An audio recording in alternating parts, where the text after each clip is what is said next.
নমস্কার সকলকে, Mithu's kitchen official চ্যানেলে আপনাদের সকলকে স্বাগত জানাই। আশা করি আপনারা যেখান থেকে আমার এই ভিডিওটি দেখছেন আপনারা সকলে ভালো আছেন এবং সুস্থ আছেন। আজকে আপনাদের সাথে প্রোটিন গুণে সমৃদ্ধ ভীষণ হেলদি একটি নাস্তা রেসিপি শেয়ার করে নেব। তাহলে চলুন রেসিপিটি শুরু করে নেওয়া যাক। তার জন্য প্রথমে একটি বোলের মধ্যে এখানে আমি বড় বাটির 1 বাটি মুগ ডাল নিয়েছি। আপনারা যতটা পরিমাণে এখানে নাস্তাটা বানাচ্ছেন সেই পরিমাণ মতো কিন্তু ডালটা এখানে ব্যবহার করবেন। পুরোটাই কিন্তু ডাল থাকবে, শুধুমাত্র ছোটো বাটির 1 বাটি আমি এখানে সুজি নেব, সেই জন্য ডালের পরিমাণটাই বেশি রাখতে হবে। মানে 4 ভাগের মধ্যে 3 ভাগ ডাল যাবে, 1 ভাগ সুজি যাবে। ডালের মধ্যে যেহেতু ধুলোবালি থেকে থাকে সেই ক্ষেত্রে 2 থেকে 3 বার জল পাল্টে আমি এখানে ডালটাকে ভালো করে ধুয়ে নিয়েছি। তারপরে এর মধ্যে জল দিয়ে 5 ঘন্টা মতো ভিজিয়ে রেখেছিলাম।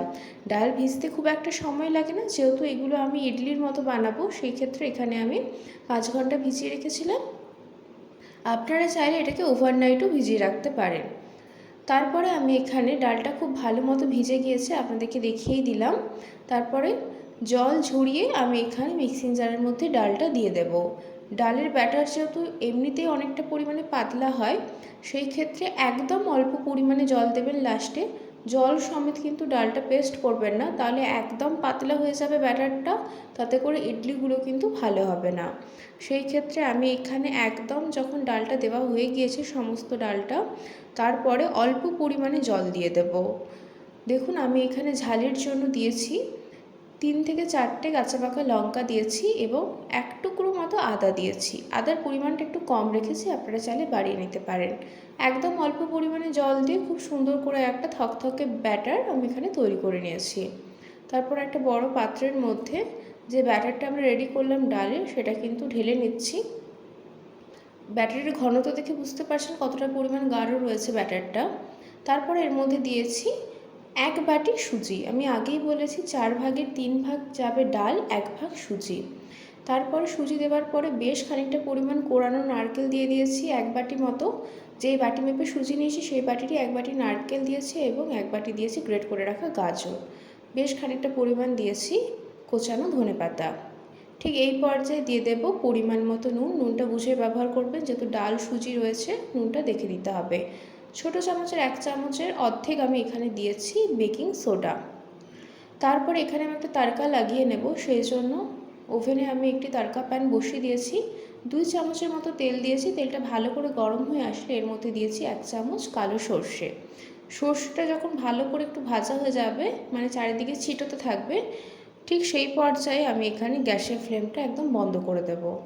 যেহেতু আমি এখানে হলুদের গুঁড়োটা দেব, সেই ক্ষেত্রে গ্যাসের ফ্লেম একদম অফ করে দিয়ে সামান্য পরিমাণ হলুদের গুঁড়ো দিয়ে দিয়েছি, নাহলে কিন্তু হলুদ গুঁড়োটা পুড়ে যেতে পারে।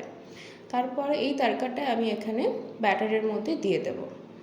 এইভাবে যদি স্বাস্থ্যকর নাস্তা রেসিপি বানিয়ে নেওয়া যায় তাহলে কিন্তু খেতেও বেশ ভালো হয়, শরীরের পক্ষেও ভালো। বেশি অতিরিক্ত তেল মশলা খাবার খাওয়া শরীরের পক্ষে কারোরই ভালো না, ছোট থেকে বড় কারোরই ভালো না। এবং টিফিনেও বাচ্চাদেরকে চাইলে বানিয়ে দিতে পারেন। ভীষণই স্বাস্থ্যকর একটি রেসিপি। আর এখানে আমি ইডলিগুলোর সাথে কোনো চাটনি শেয়ার করছি না, আপনারা চাইলে নারকেলের চাটনি বা বাদামের চাটনি সার্ভ করতে পারেন এর সাথে। এটা এমনি খেতেই বেশ ভালো হয়, যেহেতু অনেক কিছু দেওয়া রয়েছে। তরকাটা দেওয়ার পরে একটা হ্যান্ড হুইস্কের সাহায্যে সমস্ত উপকরণগুলো খুব ভালো করে মিশিয়ে নেব, যাতে কোনোভাবে দলাভাব না থাকে। যেহেতু সুজি রয়েছে, সুজিটা কিছুটা ফুলে উঠবে, তার জন্য আমি এটাকে খুব ভালো করে মিশিয়ে নেবার পরে 5 থেকে 10 মিনিট মতো রেখে দিয়েছিলাম রেস্টিংয়ে। তাতে করে কী হবে, সুজিটা যেটুকু ফোলার ফুলে যাবে এবং ব্যাটারের ঘনত্বটা আপনারা দেখে বুঝতেই পারছেন কতটা পরিমাণে গাঢ় রয়েছে। এই রকমই কিন্তু করতে হবে, বেশি পাতলা একদমই করবেন না। বরঞ্চ একটু যদি ব্যাটারটা ঘন হয় কোনো অসুবিধে নেই, কিন্তু পাতলা হয়ে গেলে কিন্তু ইডলিগুলো ভালো মতো হবে না। ব্যাটারের ঘনত্ব আপনাদেরকে দেখিয়ে দিচ্ছি, দেখুন কতটা ঘন হয়েছে। ঠিক এই পর্যায়ে কিন্তু আমি এখানে মিশ্রণটাকে 10 মিনিটের মতো রেখে দিয়েছিলাম রেস্টিংয়ে, যাতে করে সুজিটা ফুলে ওঠে। সুজি একদম অল্প পরিমাণেই রয়েছে, খুব একটা বেশি পরিমাণে না, তাও যেটুকু ফুলতে সময় লাগে। তারপর আমি এখানে একটা ইডলি মেকার নিয়েছি, বা যে কোনো স্টিমারে আপনারা করতে পারেন, নর্মাল কড়াইয়ের মধ্যেও করতে পারেন, কোনো অসুবিধে নেই। প্রথমে আমি এখানে বেশ খানিকটা পরিমাণ জল দিয়ে একদম হাই ফ্লেমে জলটাকে খুব ভালো করে ফুটিয়ে নিয়েছি 10 মিনিট মতো সময় নিয়ে। এরপরে যে ইডলির যে মোল্ডগুলো রয়েছে তার মধ্যে সামান্য সামান্য পরিমাণ প্রত্যেকটা মোল্ডে আমি এখানে তেল খুব ভালো করে ব্রাশের সাহায্যে ব্রাশ করে নিচ্ছি, যাতে করে ইডলিগুলো তৈরি হয়ে যাওয়ার পরে ডিমোল্ড করতে আমাদের অসুবিধে না হয়। সুন্দর করে কিন্তু তেল মাখানো হয়ে গিয়েছে মোল্ডগুলোতে। এরপরে রেডি করে রাখা যে ব্যাটারটা দেখেই বোঝা যাচ্ছে কতটা পরিমাণে ঘন হয়ে গিয়েছে, যেহেতু রেস্টিংয়ে রেখেছিলাম সুজি দেওয়ার পরে, সেই ক্ষেত্রে ব্যাটারটা এক হাতা করে আমি এখানে দিয়ে দেবো। এগুলো কিন্তু ভীষণ ফুলে উঠবে যেহেতু ডালটা রয়েছে, আর ডাল যত ভালো করে ফ্যাটানো হবে, ডালের যে কোনো রেসিপি করুন না কেন তাতে করে কিন্তু ভীষণ ফ্লাফি হয়, স্পঞ্জি হয়।